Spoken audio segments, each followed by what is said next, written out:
แล้วที่น้องมาแยกทางดีแล้วที่สองเราห่างกันไกล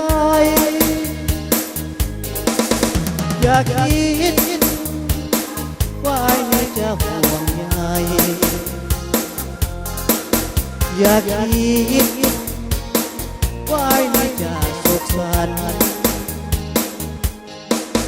โลกนี้บ่มีเพียงน้องเท่านั้น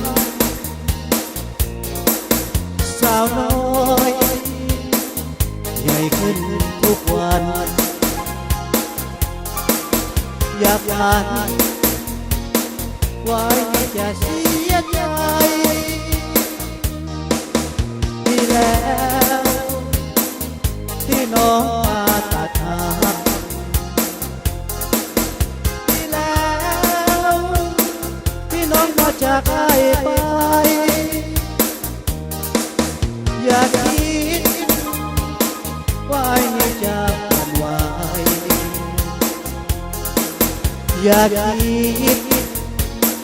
ว่าไอ้นี่จะอาวรณ์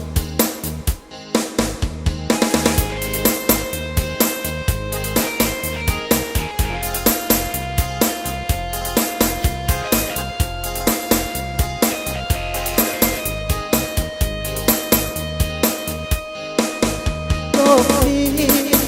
บ่มีเพียงน้องเท่านั้นสาวน้อย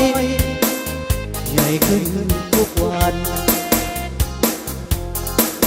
อยากฝันไว้นี่จะเสียใจดีแล้วที่น้องมาตัดทางดีแล้วที่น้องมาจากไกลไปอย่าคิดว่าไอ้นี่จะหวั่นไหวอย่าคิ